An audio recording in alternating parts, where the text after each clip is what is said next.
Guess I'll take that one.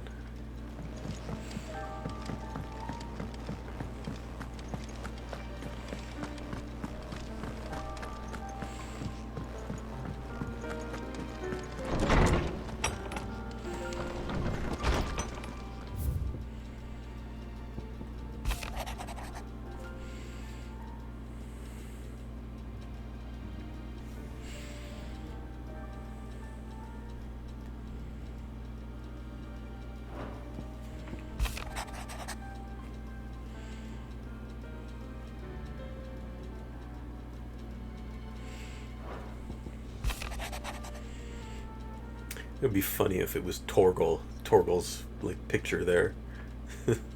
Like Torgal's writing the letter.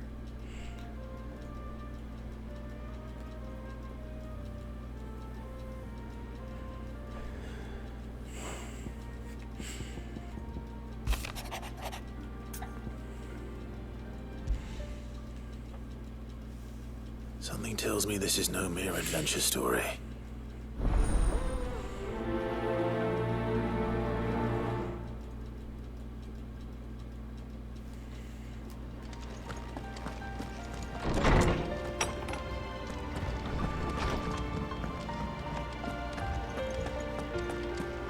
Did I use any items? Aye, it's a dangerous world out there. But what you can.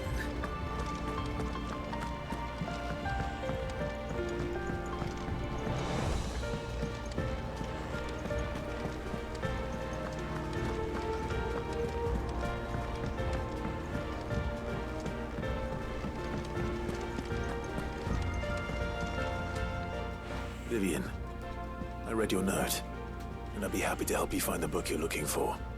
Thank you, Clive. But tracking it down will not be easy. Are you sure? Please. You have always granted me your wisdom and insight whenever I asked. It's only right that I return the favor. Or at least attempt to. You are too kind.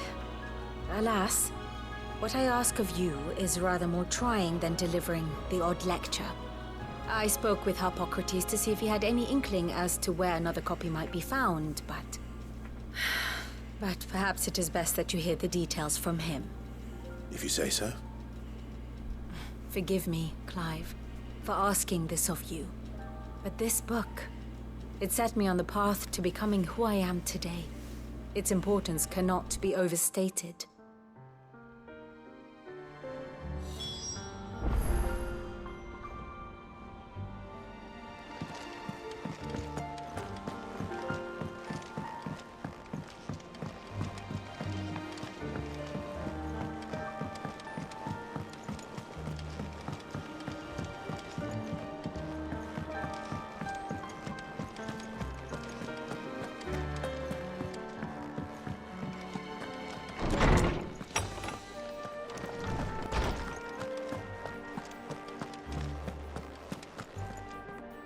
Ah, Clive, my boy.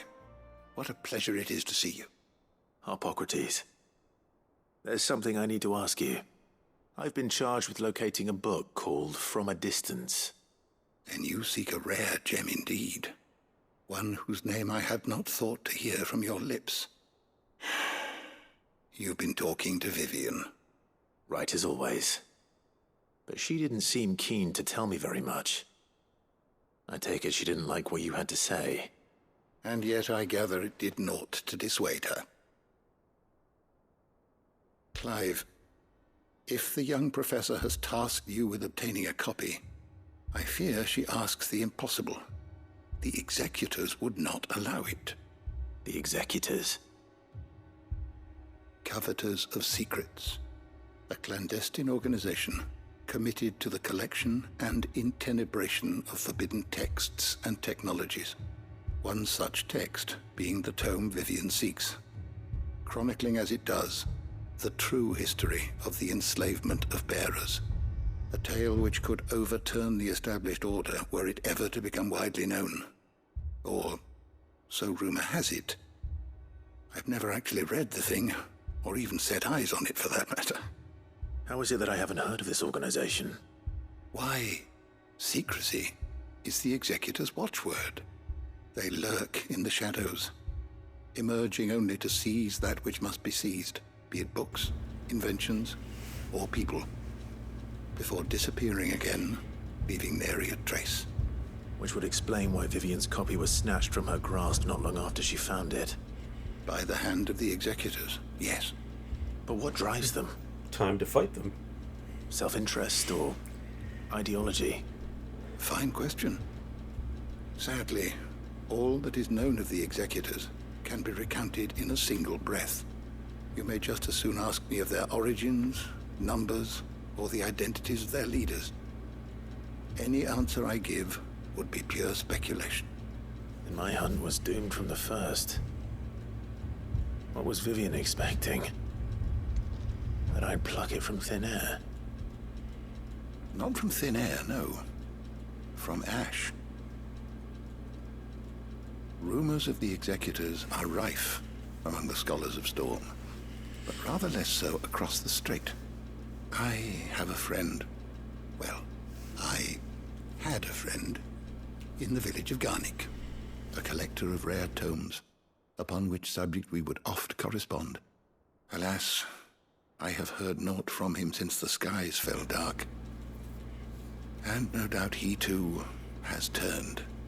But though he did not mention it by name, it is possible that a surviving copy of From a Distance yet rests upon one of his many shelves, quietly awaiting discovery. If you were, by some chance, able to save even a single book from the poor man's library, I know his soul would rest easier. Very well. When I next find myself in Waloed, I'll be sure to pay Garnick a visit.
Yeah, do this one first.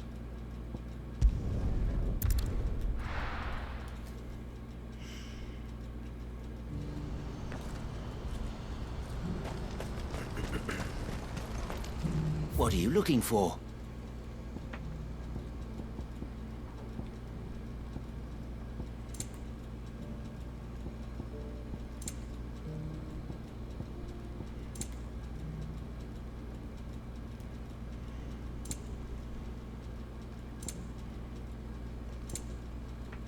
A Gilbert smile upon you. Do you see that too? See what? Oh.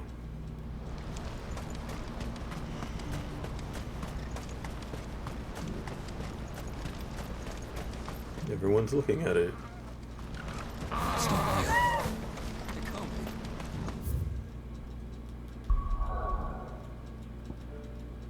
be. Yeah. It's the right direction for it.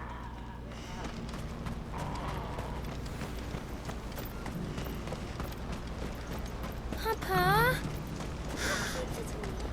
What is it? Please. Just let it stop. I'm scared.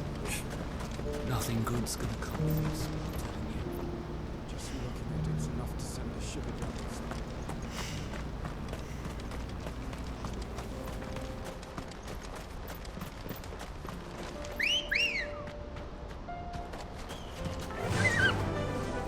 Faster!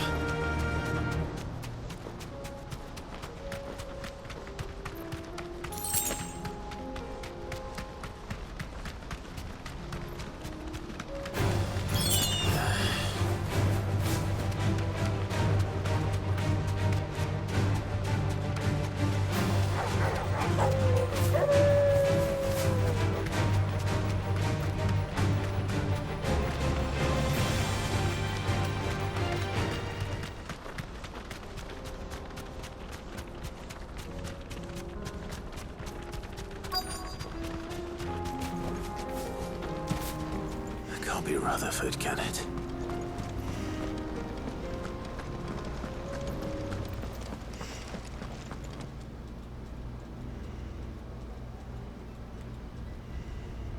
Turncoats and cowards, the lot of you!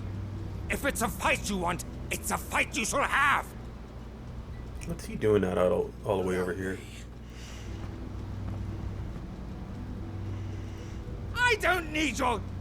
Please, Field Marshal. Oblige him. This won't take long. You're right. It won't. Men, finish him.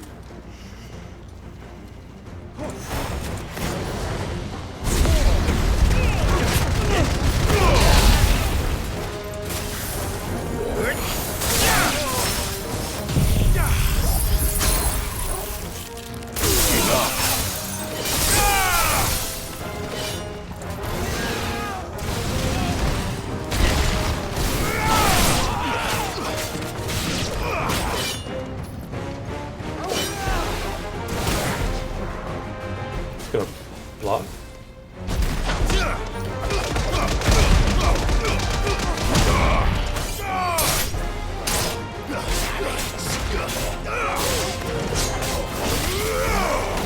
It's over.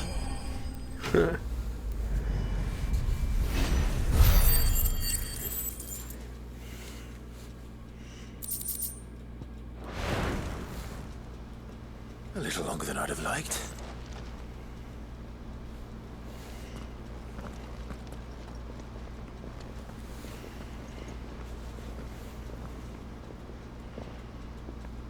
Field Marshal Havel, I presume. Are either of you injured? No, my lord. You arrived just as our escort turned on us. Fucking traitors! I'd heard reports of soldiers in the outlying regions abandoning the oaths they swore. But I hadn't thought the corruption had reached so close to the heart of the Republic. It's a fucking disgrace. Your interfering old bastard of an uncle tried to warn me, of course. My lord Marquis. Or is Sid the Outlaw more to your liking? Call me what you want. It doesn't change who I am, or the urgency of the message I bring. My uncle has a plan to right the realm, and he needs your help to see it through. Before I agree to anything,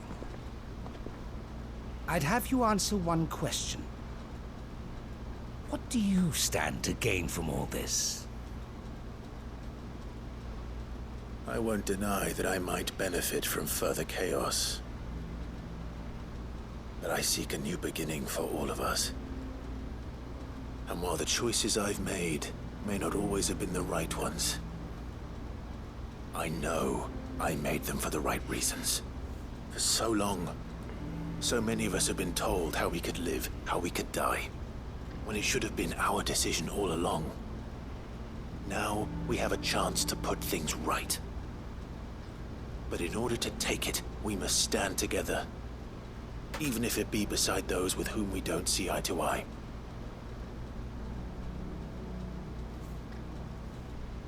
Certainly not the words I expected from an outlaw. But perhaps your uncle was right. You are no ordinary outlaw.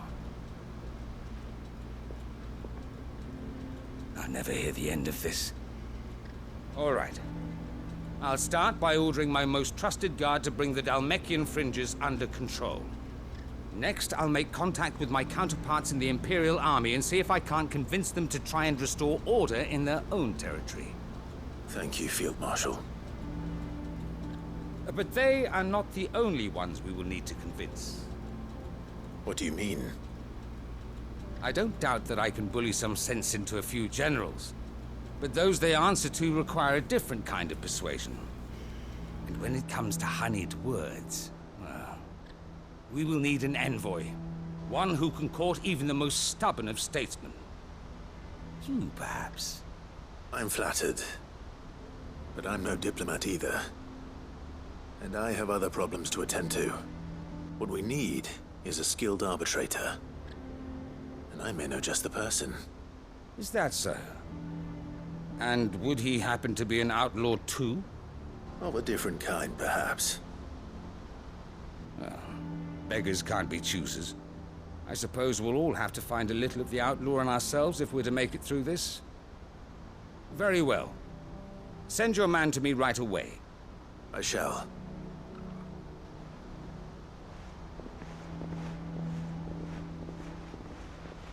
My Lord Marquis. Your Lord Uncle bade me escort the Field Marshal to his manor in Port Isolde. And I will see that my associate joins you there. Very good, my lord.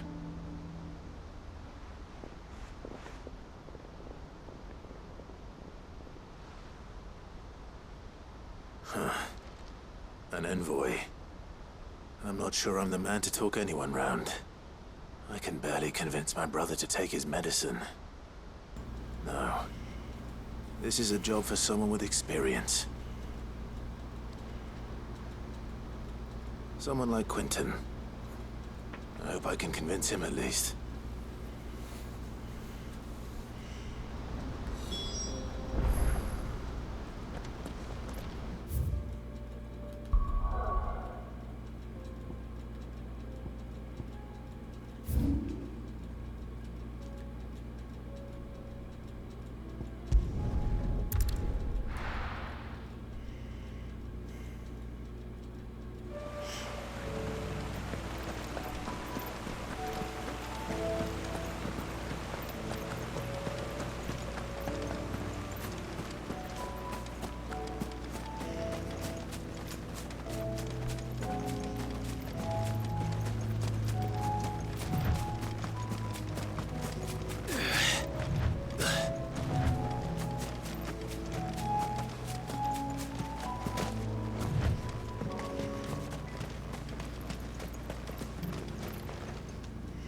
Quentin, I have a proposal for you. Do you now? Something tells me you'll be asking more of me than a cask of Gotand gold. Go on then. Propose.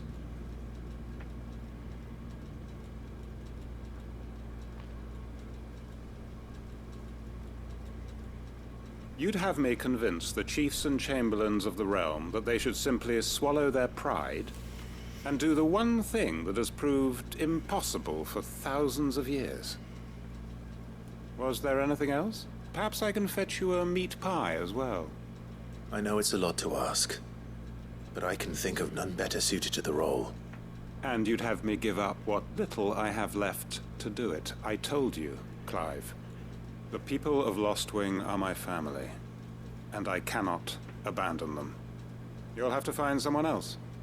I'm sorry to hear that. So am I. And why might that be? What he's asking. How's it any different to what you've done so far? They want you to speak for those who can't speak for themselves. That's what you do best. If it's the vineyard you're worried about, we'll see that the grapes are picked and the tons filled. You know we will. It's not that. Then what is it? You said yourself we're family. Don't you trust us? You know that's not what I'm...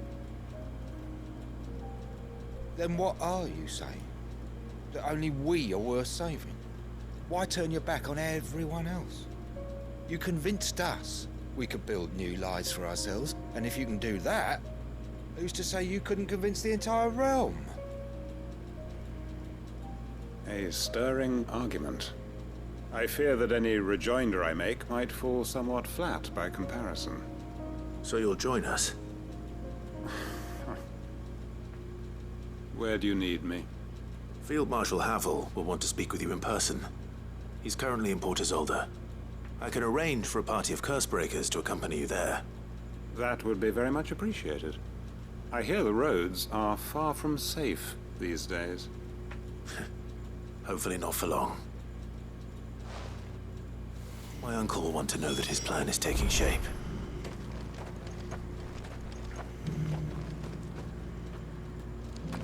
Can I see that from every location? The origin. Probably through here. Like closer to the east side.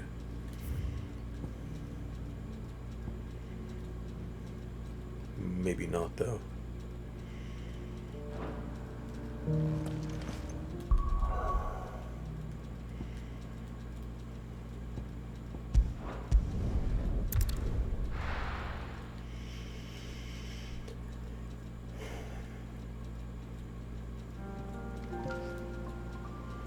Oh, he's right here.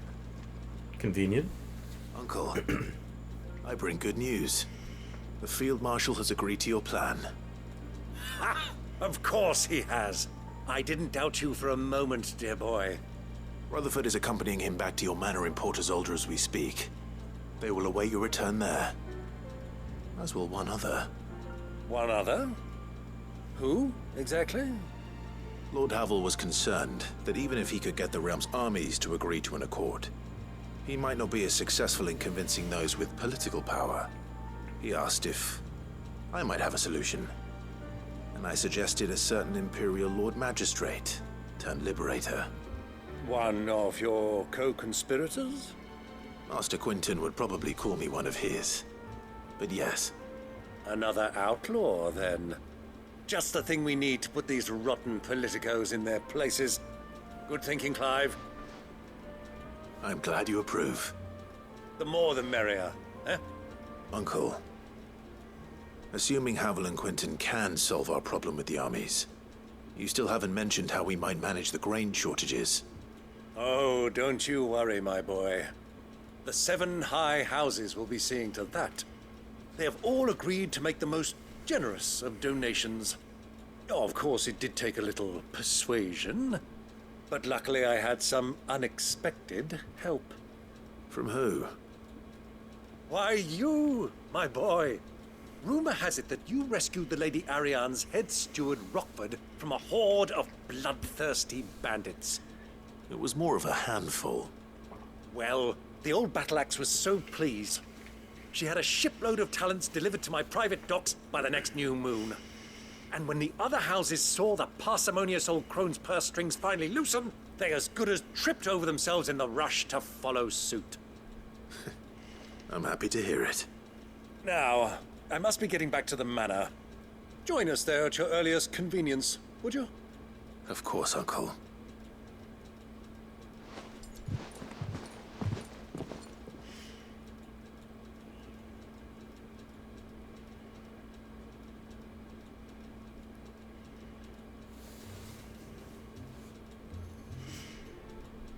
And how, pray tell, will we get that grain to the capital if the roads are still overrun with Akashic? You'll find another bloody road. I only have so many men, and I'm not about to send them headlong into an ether flood. That is, unless you'd have them turn as well. Well, I'd certainly eat less. Says the man with a belly bigger than a band of curls. My soldiers actually need their rations. Without any food to keep them going, they'll be dead even before you've sent them on your fool's errand. If I may, gentlemen, perhaps I might suggest an alternative approach. Though supply routes are indeed disrupted, there is no shortage of ships. Indeed, they bob away in every bay from here to Randalar, awaiting a safe haven. Allow them to make port and fill their bellies full of grain. And once those who crowd the cities are fed, ferry the displaced back to the countryside to work the fallow fields. But I'm sure that you wish to continue your discussion. Forgive the interruption. 2 such firm friends as yourselves need no help from the likes of me.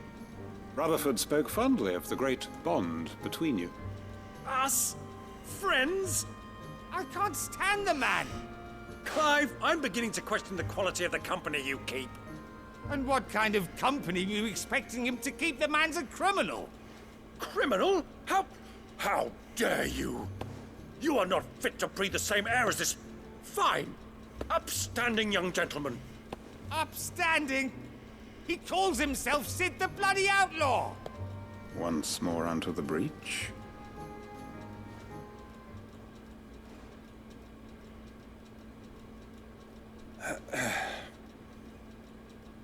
Shall we begin again? What we seek here is not to create a new nation, nor to claim the thrones of those that already exist. We wish simply to bring stability to the realm that mankind might weather the current storm. And to do that, we must convince those in power, the generals, the statesmen, the nobles, that our cause is just. There will be those behemoth yes, horns above the fireplace? Some resistance, much resistance. But we cannot let that deter us. If we show them the path, show them that we walk it ourselves, then I am confident they will follow. The fate of the world lies in my nephew's hands, but the well-being of her people lies in ours. And we must not squander the chance that Clive has given us. Uncle Byron, Now, with that settled, let's move on to the signing of the Accord. For what great moment in history hasn't been accompanied by a little ceremony?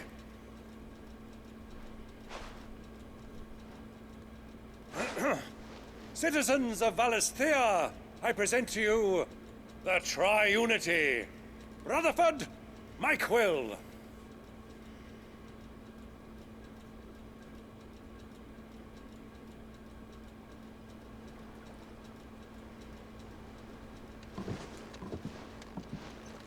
Well, my boy, the stage is set. That it is. This is the role you were born for. Now I ask only that you trust in the talents of your supporting cast. We shall play our parts to the best of our abilities, that you might have the opportunity to shine. The realm needs its Sir Crandall. And there is no better Crandall than you, Clive. I want you to keep this signed accord as proof of our faith in you. I will. Thank you, Uncle.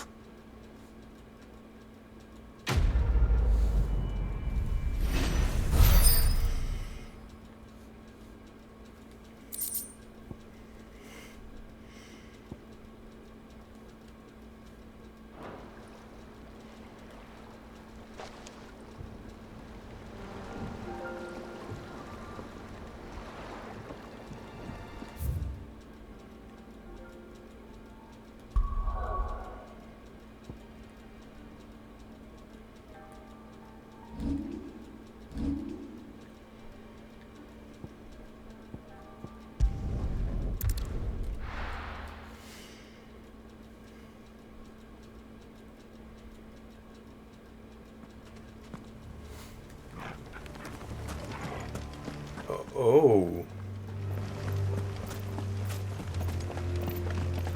Is that a hunt? Or just a random behemoth?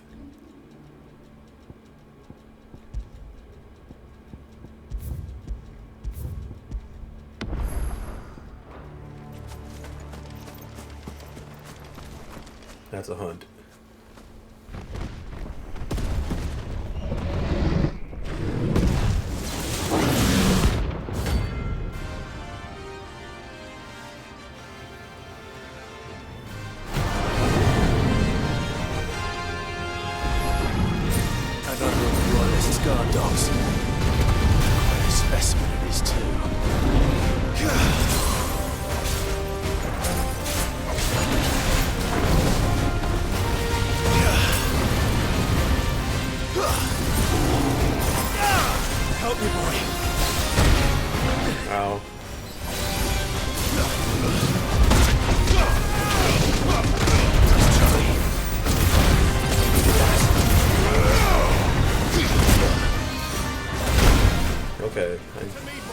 Focus.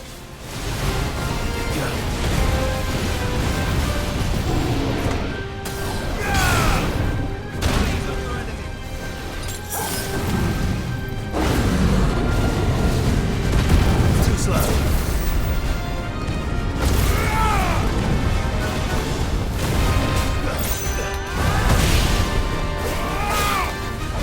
That's what I told you.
Ow.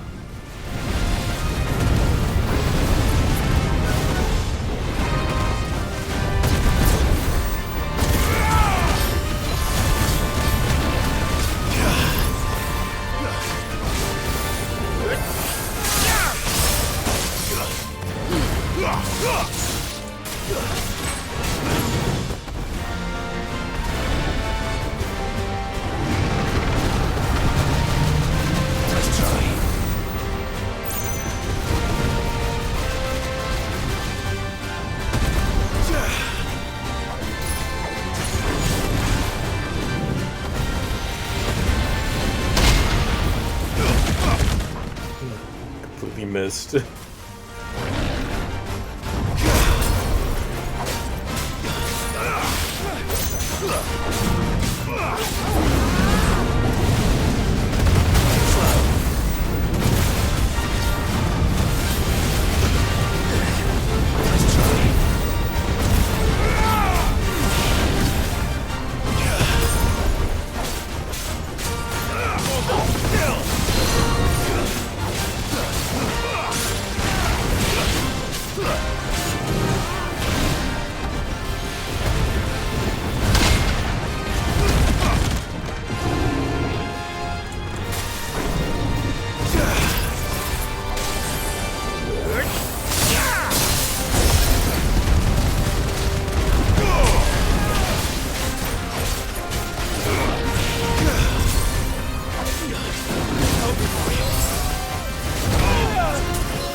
Ow, ow, ow.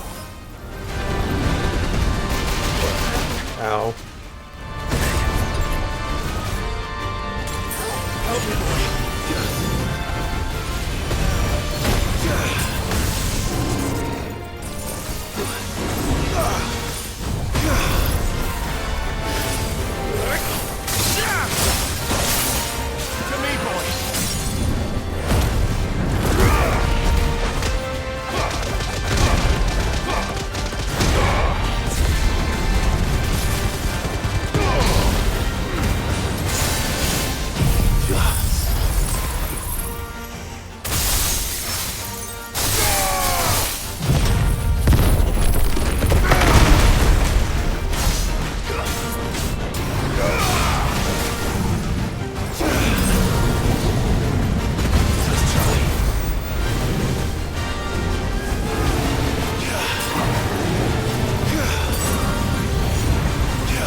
Ow.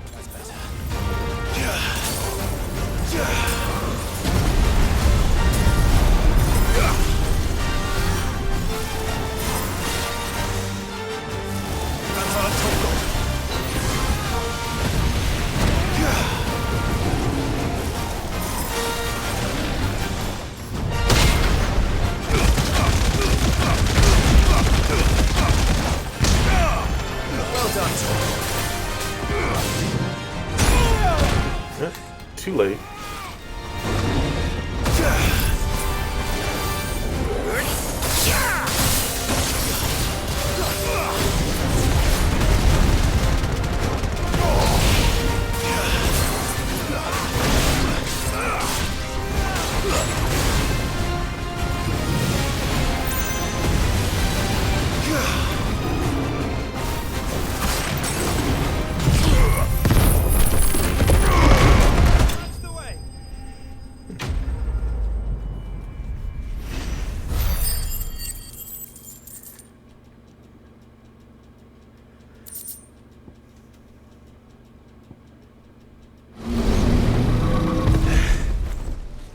No match for you, eh, Torgal?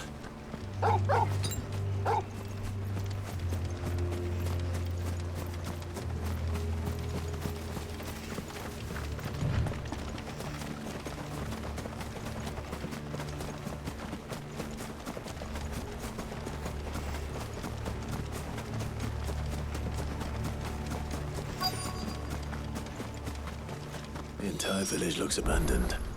Now, which house would a bookworm live in?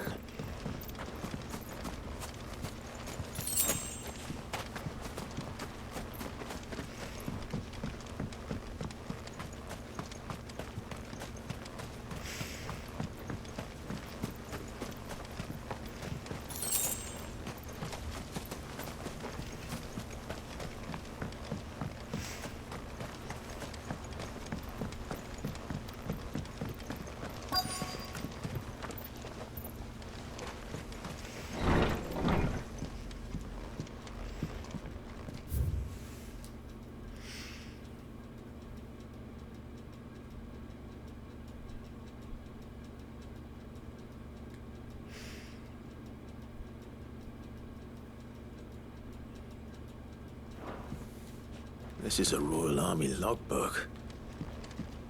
Did he take this from the local barracks?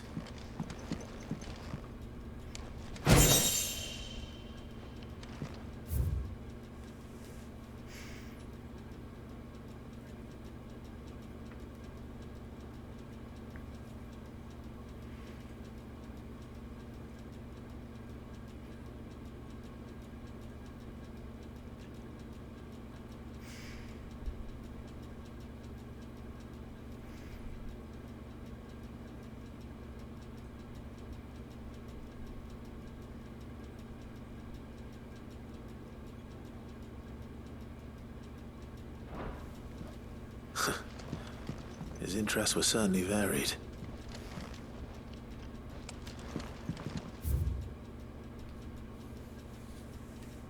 The Moogle.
course, it's chapter 16.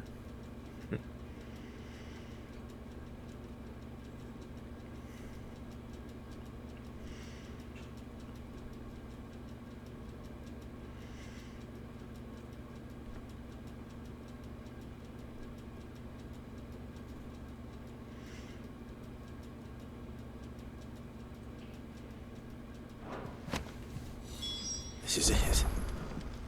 But if what it says is true, I need to get this back to the hideaway.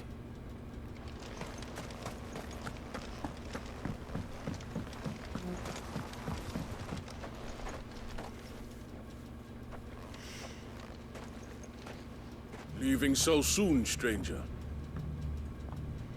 We've been watching you. From a distance, so to speak. Subtle. I know who you are. Then we need not waste time on introductions. Hand me the book. Leave it in our care and return to your life. Your care? Do you mean to burn it, or bury it? That is not my decision to make.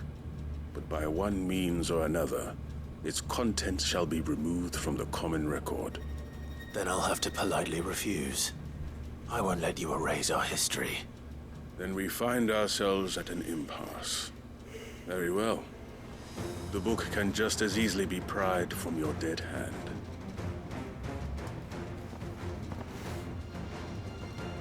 Where did you guys come from?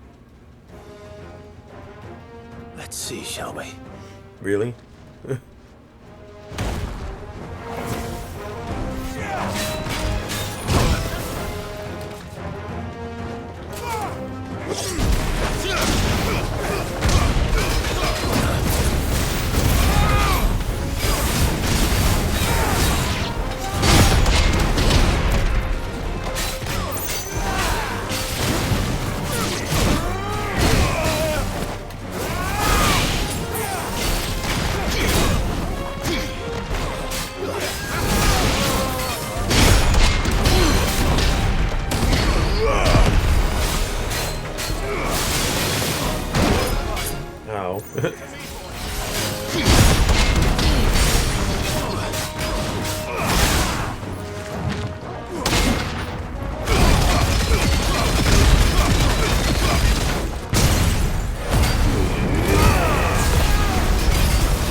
Your turn now?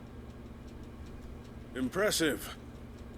But we have other means. We shall claim the book yet. Why do you want it so badly anyway? It lays out in no uncertain terms the vanity and avarice of mankind. It tells the shameful history of the persecution and oppression of a gifted few by a giftless many. Would you say that this interpretation was correct? I don't know. You don't know. Your sword may be sharp, but your wits are dull. So let me answer for you. There is no correct interpretation of history. That a series of events took place may be proved beyond a doubt. But there can be no single, immutable explanation as to why they came to pass. It is a question of numbers and of belief. If enough people believe that a set of events occurred for a reason, that belief becomes the truth. So you're trying to control the truth? We are trying to protect people from themselves, from knowledge that would bring them naught but pain. That is all. You may keep the book, for now. The world is small. We shall meet again. Until then. Wait! Damn it. Is he Batman? Let's get this back to Vivian. Perhaps she can explain what that was all about.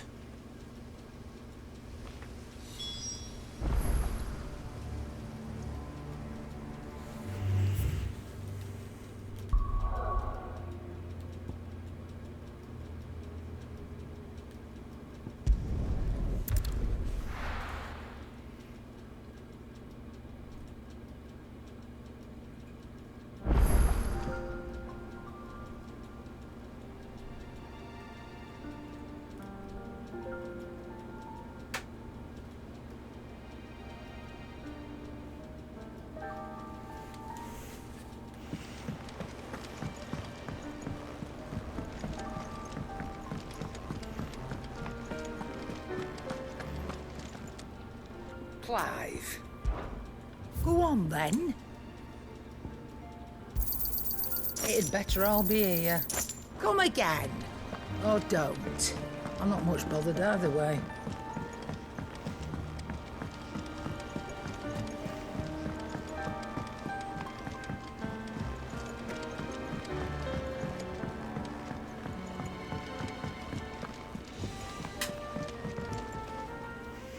Vivian. I found it. The book you lost.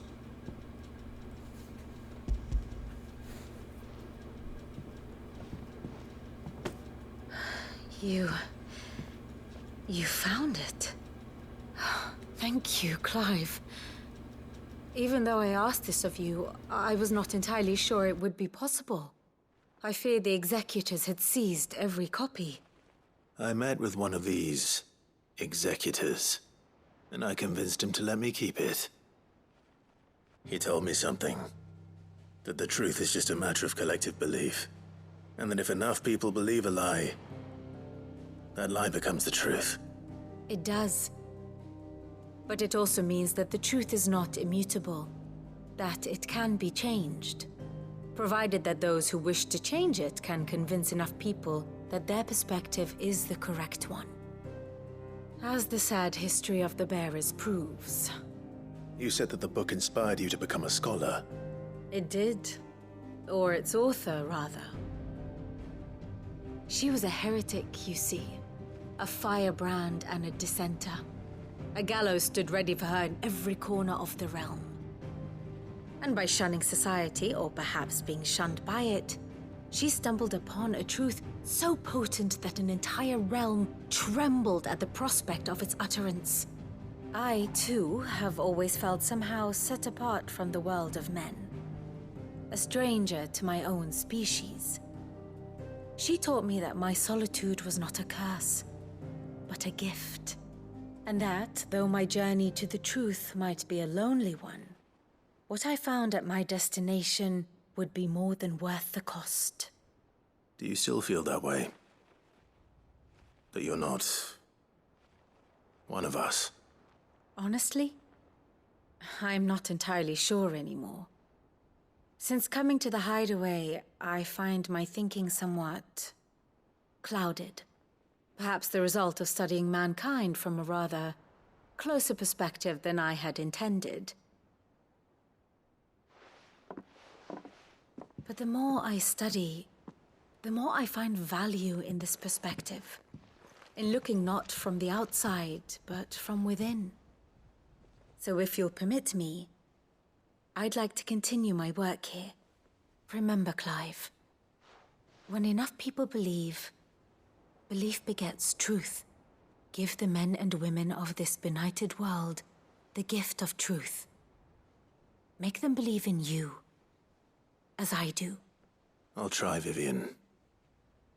I'll try.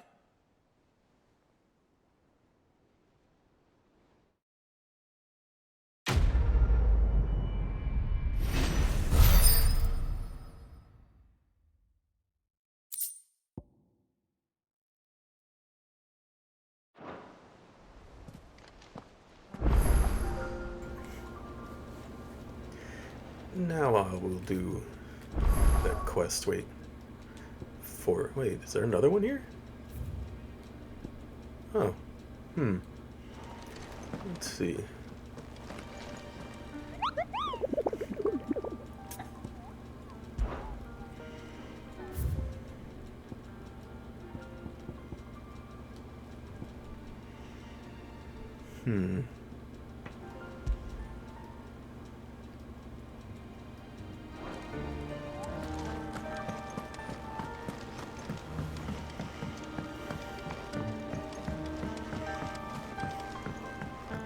What is this other quest here?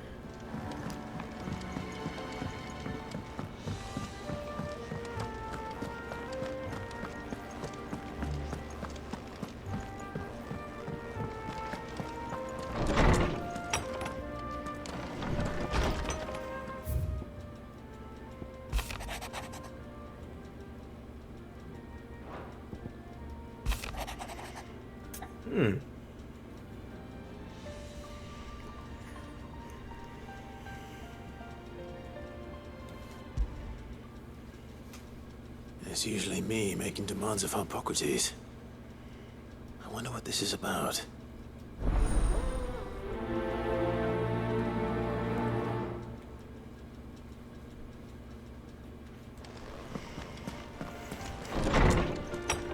So is there not going to be a quest with Jill? It seems like there's been a quest for everyone else.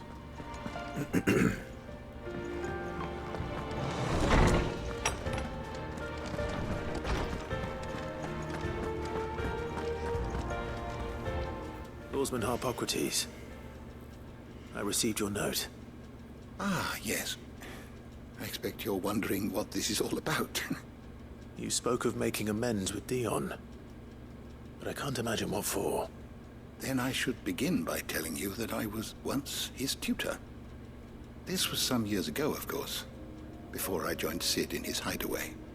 At that time, I was counted among the foremost scholars of Oriflamme, and was accordingly invited to the palace to supervise the young prince's education, all to ensure that the future emperor had a firm grounding in, well, everything an emperor should.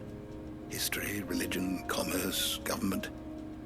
Alas, our time together was cut short when Dion left to join the Dragoons, his studies no longer being deemed necessary. I had not expected to meet with him again, least of all here. Have you spoken with him? No, I have yet to find the right moment. His Highness always seems so preoccupied, especially when alone. I would not wish to disturb his ruminations with idle words of greeting. Not when I know he dwells upon the evil Ultima had him commit in the Dominion. The guilt weighs heavily on him, I know. But as you say, that was Ultima's doing. Surely you can't blame yourself. When I first met him, it was not guilt, but his people's expectations that weighed heavily upon him. And I did nothing to ease that burden. He bore it alone, until the day he could not bear it any longer. It is one of my greatest regrets that I only ever offered him my wisdom, when what he truly needed was friendship. The blame for Dion's transgressions lies not only on his shoulders, but on mine. I see. I'm ready to help you in any way that I can. Then I beg that you bring me a wild wyvern tail. Apothecaries across the ages agree that to glimpse such a flower is to be granted inner solace. Fabulists and fraudsters all, of course. But there is oft a seed of truth to be found where even the most outlandish opinions align. Well, it can't hurt to try. Where can I find this flower? And how will I know it? You have seen cultivated wyvern tails before, I trust. The lily-white blossoms from whose roots the poisonous ink for the brand is distilled. Well, those which grow in the wild differ only in their purple hue.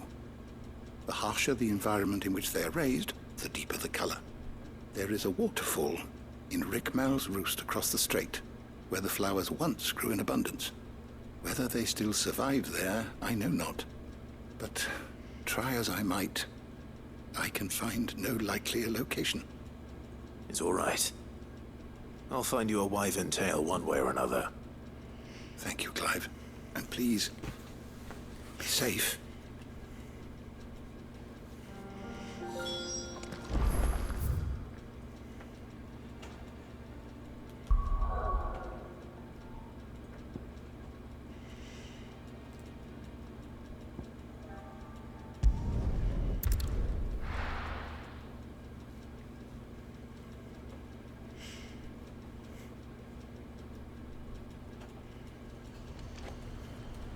And where is that?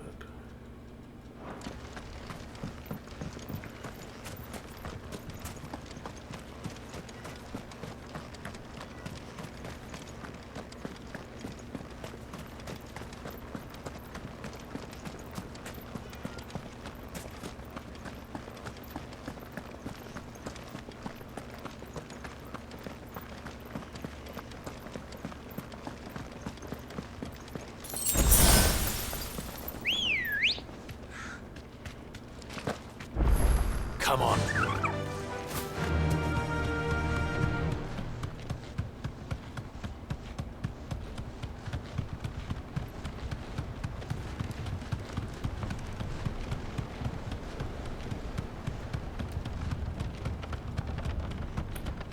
Yeah, that looks like the origin thing right over there.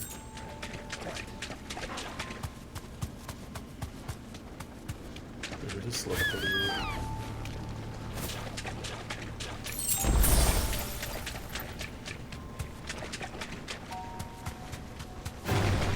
This won't be easy.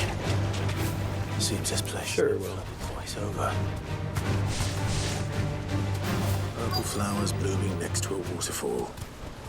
Shouldn't be too hard to find.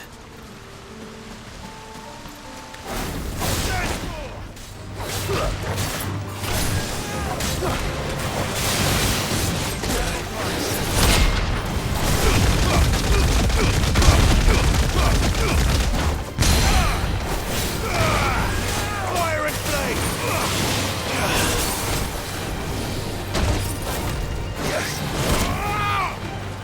Titan!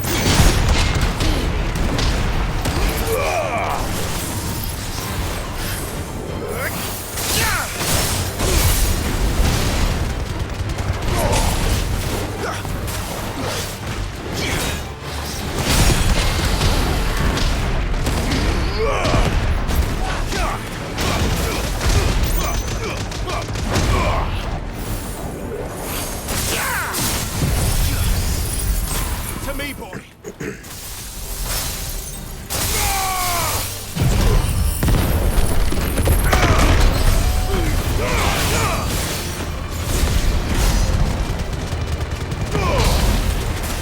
Titan!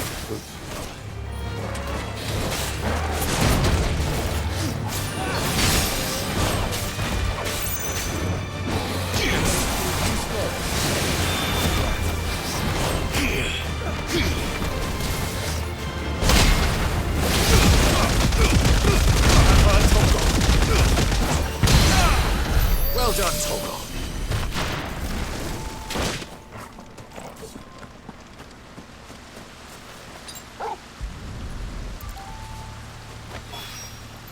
Here they are.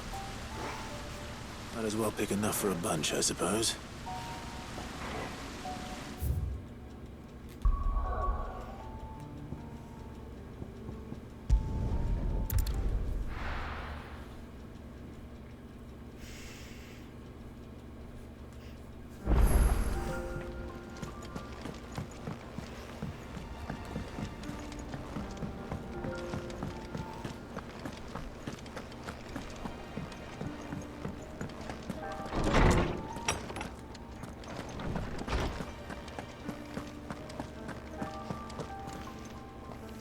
Lawsman. I found the flowers you were looking for. You did? I think I did.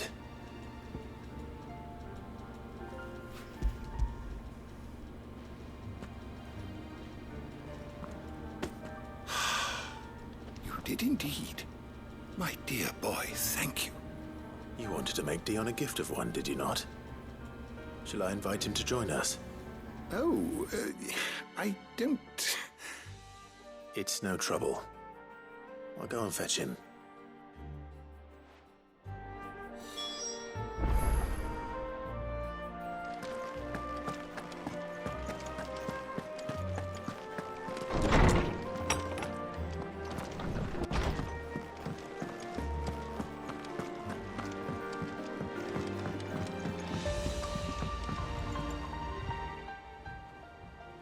Your Highness, would you do me the honor of accompanying me? Now. It is time, then. No. Only to the shelves. Our lawsman has something he'd like to give you. Master Harpocrates.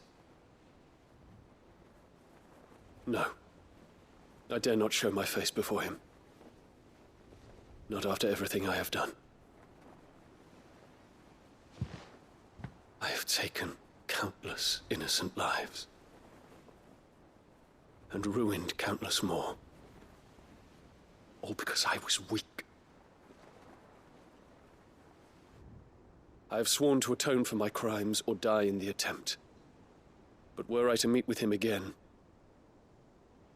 and see in his eyes what I have become, I fear that my resolve might falter. Then that is all the more reason to do it. Test your resolve. Prove to yourself, and to him, how strong it truly is.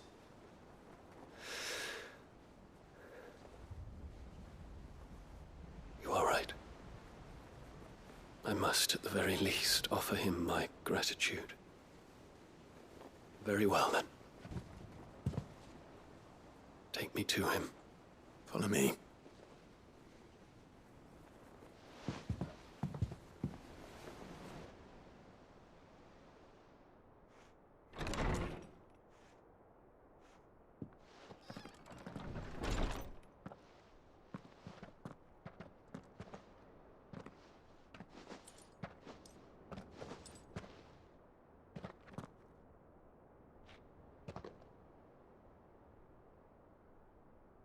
Even now, I hesitate to approach him. What must he think of me? You'd be surprised.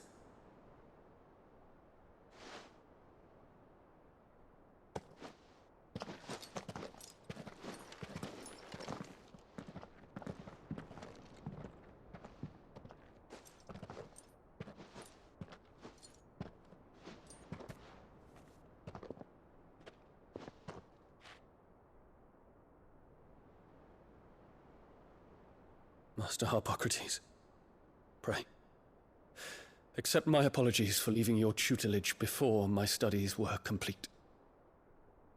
Your lessons opened my mind to a world quite unlike the one I had imagined from within the gilded confines of the palace.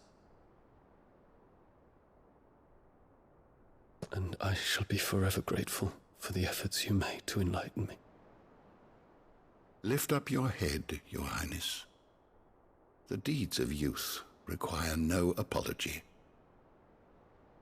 That you took the time to visit me says much about the man you have become. Now, there is something I would like to show you.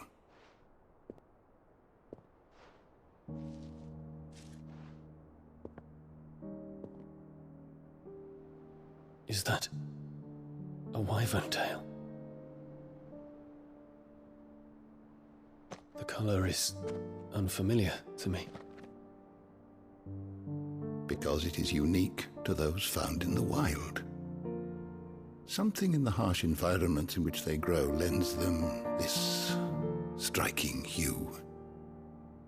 Their roots are indistinguishable from those of their hothouse cousins, but once they bloom, the difference is immediately apparent. In this flower, I see you, Your Highness. Its roots were the roots of a wyvern tale, with all that implies. But they do not define it, just as yours do not define you. I want you to have it, that it might remind you of this truth.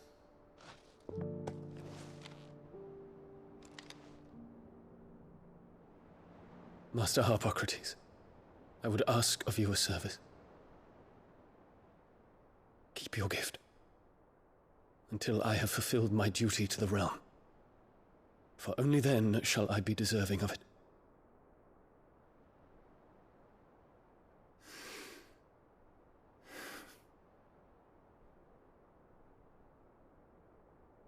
As you wish, Your Highness.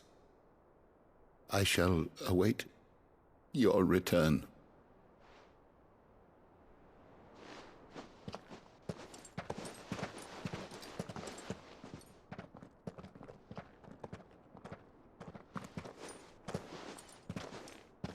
Our roots do not define us. No wonder my stepmother didn't like him. For reuniting me with memories I had thought long lost.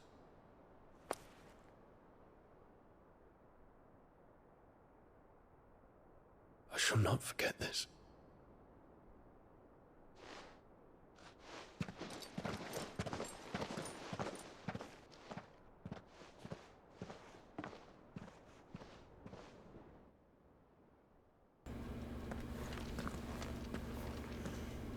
Thank you, Clive. Were it not for you, I fear I might never have found the right moment to speak with him. Not to mention the wyvern tales. I shall plant their seeds, that I might not disappoint His Highness upon his return. I hope the soil in the hideaway is to their liking. Why, these flowers bloomed in the bleak, black wastes of Waloed. I'm sure Nigel's yard will suit them to a T.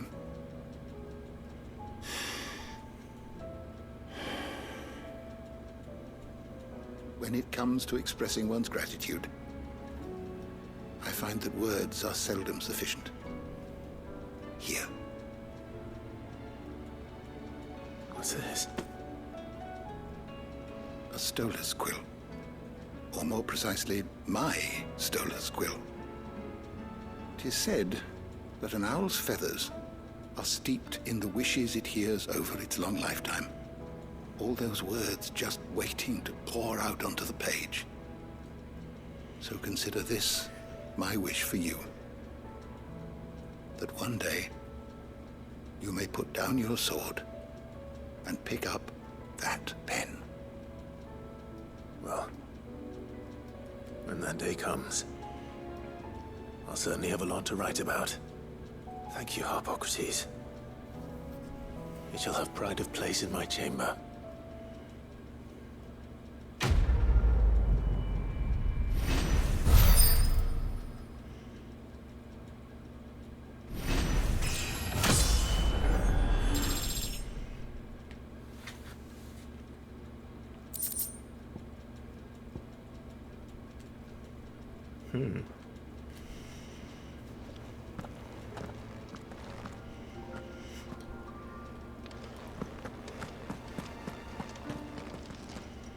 Good morrow to you, my friend.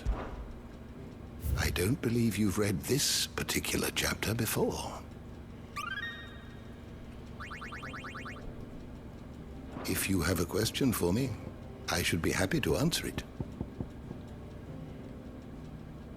You are always welcome, Clive. Now, continue with this quest.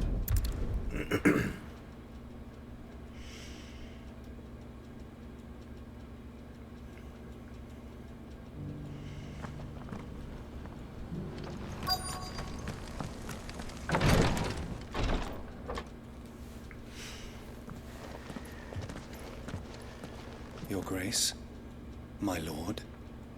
I trust your journey was not overly onerous. Cyril, you found a letter from Father? Yes, I have it here.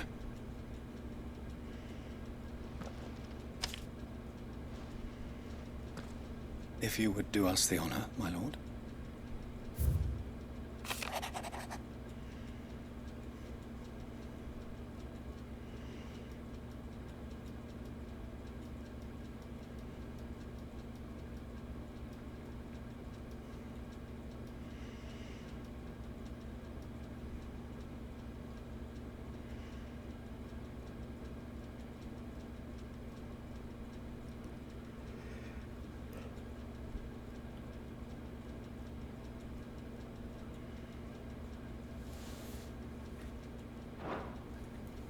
An inheritance. It would seem the late Archduke penned this missive shortly before his passing. The day before we left for Phoenix Gate. What are these plans he spoke of? His plans for the duchy, Your Grace. Your father entrusted them to my predecessor, the former bearer of the Burning Quill, who entrusted them in turn to me. The complete emancipation of bearers is their stated aim. But your father's dream did not end there. His Grace also spoke of building hospices to care for those stricken by the curse, and the founding of a new university to further the development of non-magical technologies. With the blight spreading ever more widely across the twins, Archduke Elwin saw this as the only means of securing Rosaria's survival. He wished to see men and bearers treated as equals. To see centuries of common wisdom overturned. Small wonder he did not think it achievable within his lifetime. But he thought it achievable nonetheless. Had he not, he would never have written this message. Nor would he have entrusted his vision to his most faithful aides. Those who would have stood with you, shielded you from the machinations of the less benevolent personages at court. It's a pity only they are still with us. It is true that those most loyal to your father were the first to suffer the Duchess's wrath. But one at least remains, and she has come bearing gifts. What do you mean? Mayhap it is better that she explain, my lord. After all, the duties entrusted to me by my predecessor extended only to recovering His Grace's will and arranging a meeting with the one who might execute it, or a part of it at least. And where is this woman? She awaits you in the archive, Your Grace. Thank you, Cyril. Shall we then?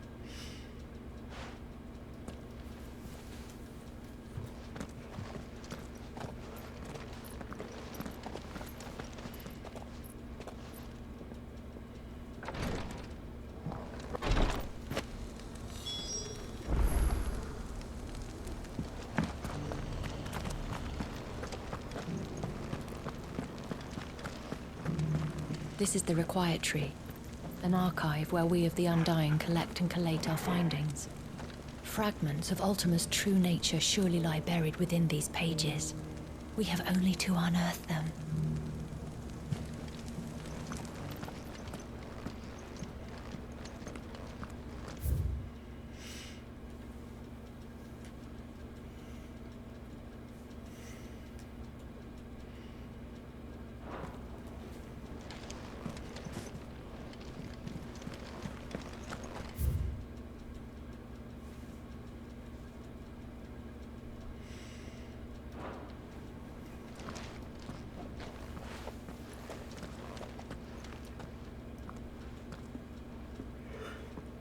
My lord, Your Grace. I hardly recognize you. I am Goditha, retainer of House Rosfield, loyal servant to the Phoenix and his shields. Your father, the Archduke Elwin, entrusted me with the delivery of a gift. I only hope you can forgive my tardiness in bringing it to you.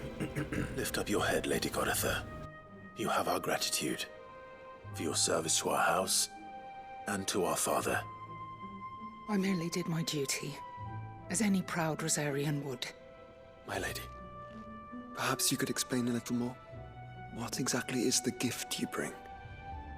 As I'm sure you know, it has long been the custom for the children of House Rosfield to be presented with certain keepsakes upon their coming of age.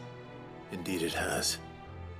Our father often spoke of the day when our turn would come.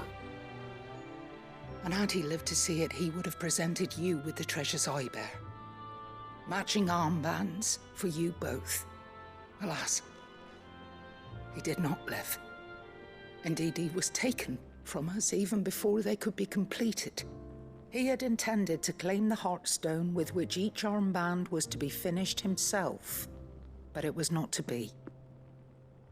And his gifts remain incomplete. I see.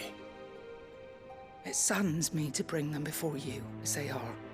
It was your father's wish that you be presented with the finished articles, not these works in progress.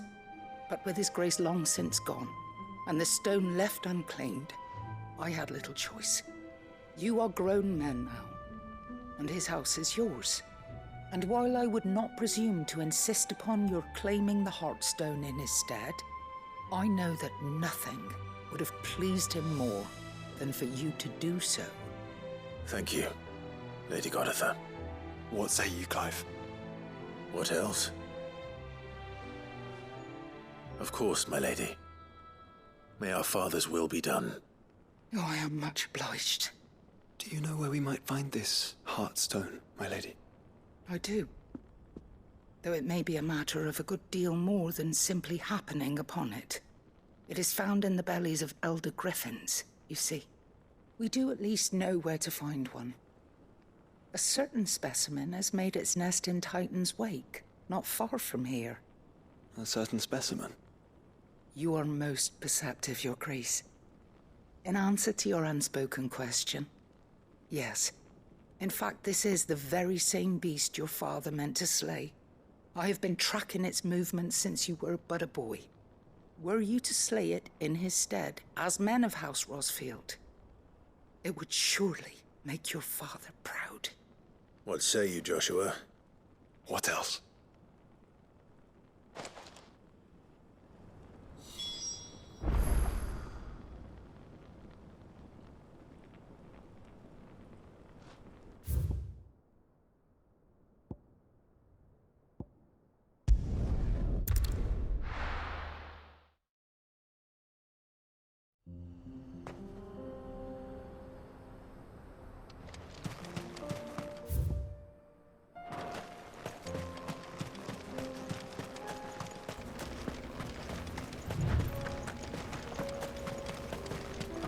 Eyes peeled, Joshua.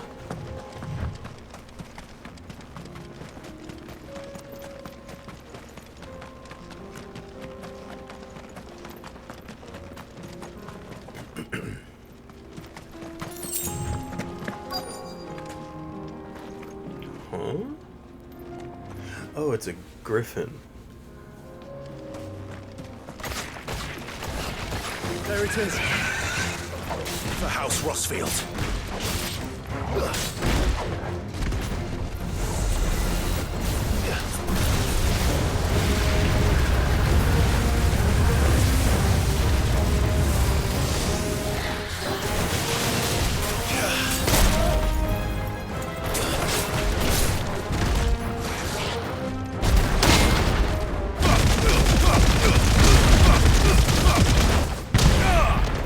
I didn't even think of it at first.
Oh.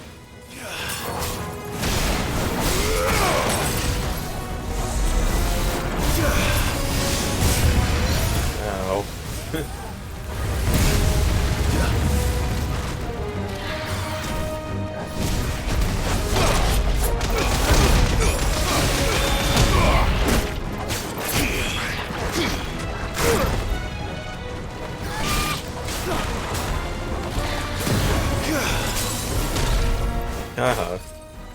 What the?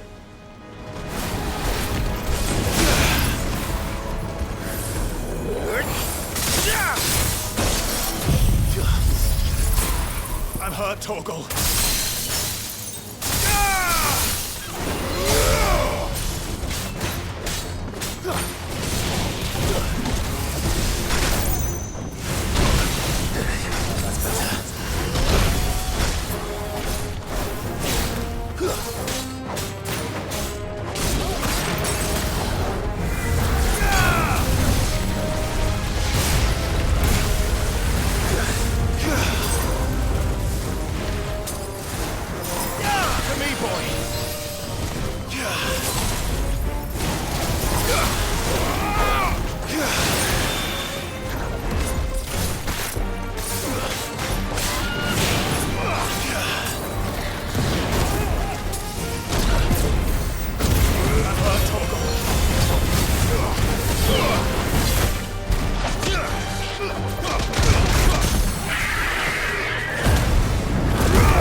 Is this the Heartstone?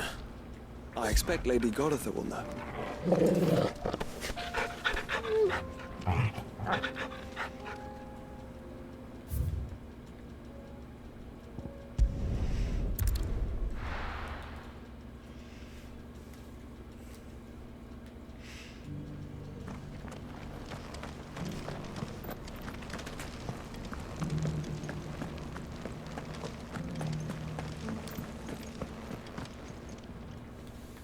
Thank the Founder you were safe. The Griffin is slain now? And the Heartstone claimed. Two of them.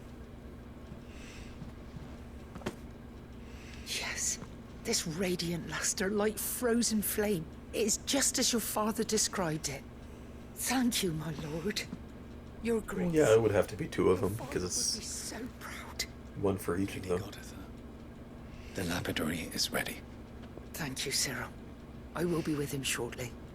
If you would excuse me, I shall have the stone cut and set forthwith.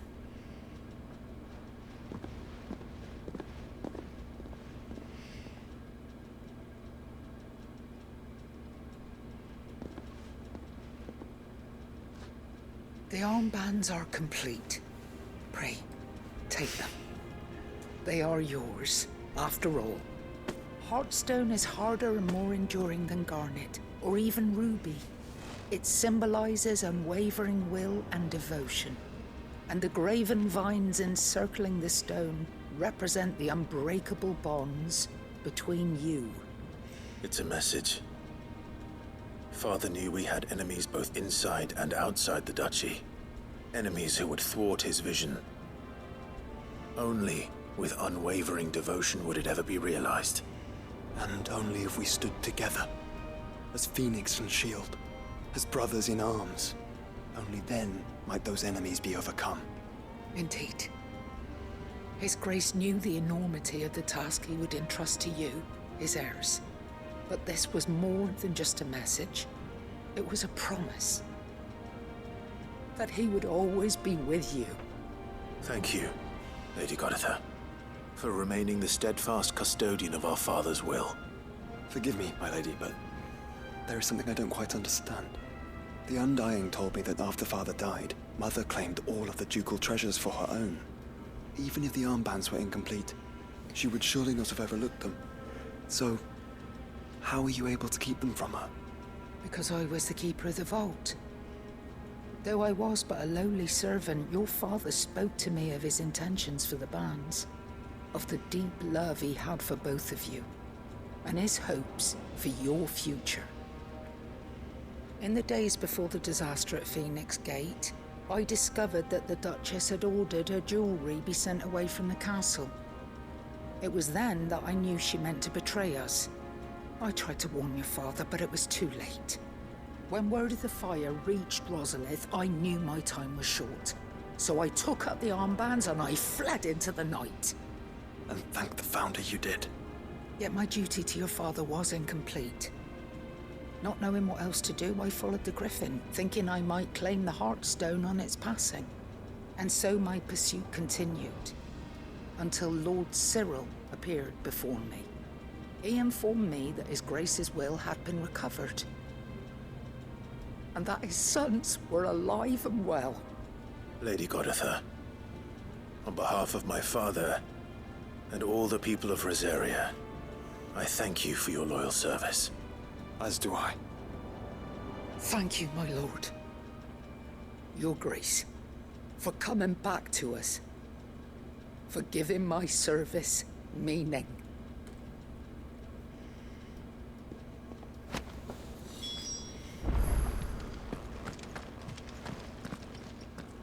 The bands suit you well. It must be gratifying to finally receive the inheritance that was denied you for so long. It is. And we thank you for the part you played, Cyril.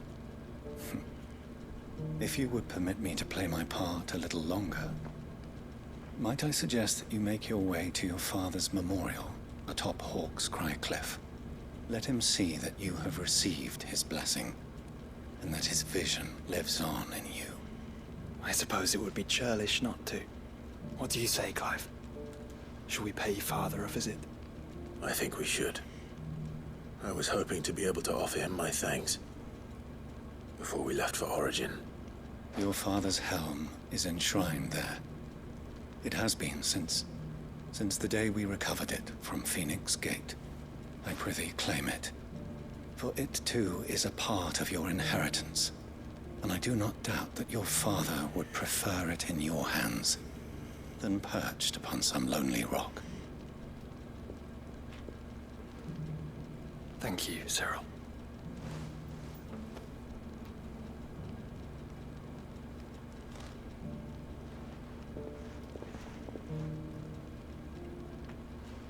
Come on, Clive. He's waiting. Where is that?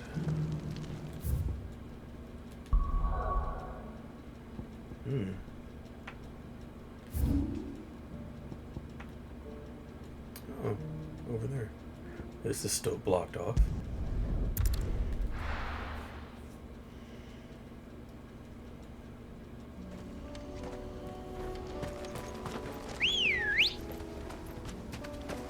Let's go. Unwavering will and an unbreakable bond. Do you really think we're strong enough? Save the world? Of course. To have overcome Father's political enemies. That I'm less certain. Especially knowing what we know now. What Mother was truly capable of. But perhaps these bands would have helped.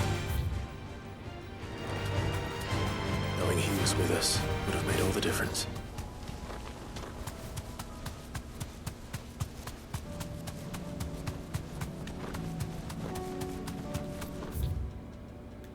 Huh? Oh. It's just back there.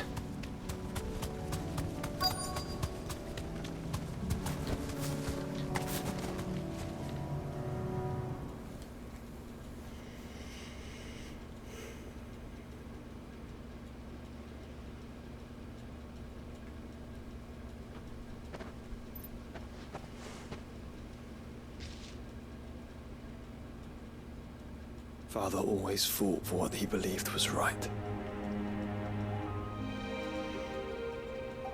It wasn't until that night at Phoenix Gate that I realized I had never fought for anything. I always had someone else to do the fighting for me.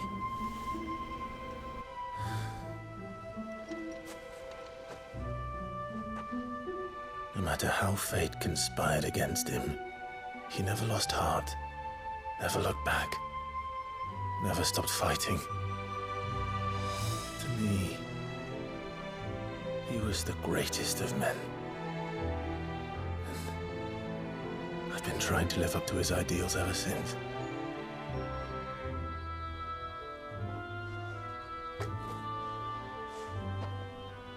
We all have, Clive. We all have. And we'll keep trying. Because that's what he would have wanted. What he would have done himself. Even if it meant standing against the very gods in the heavens. I shall be borrowing this, Father, if I may. That you might watch over us as we follow in your footsteps.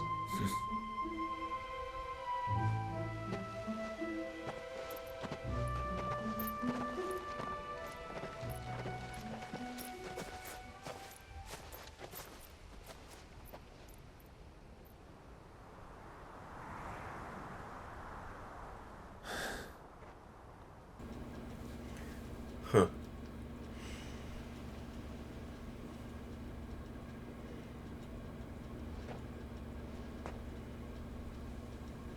We won't lay you down.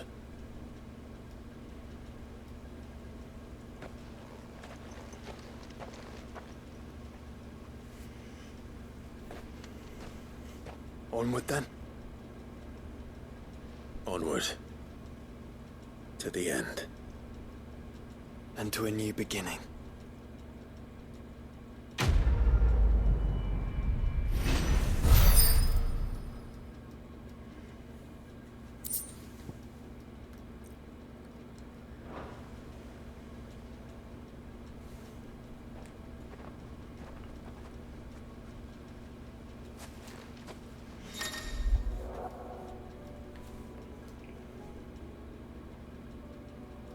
Oh, okay. Cool.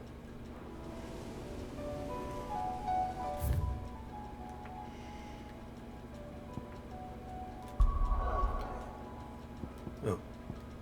One more quest. Maybe this one's Jill?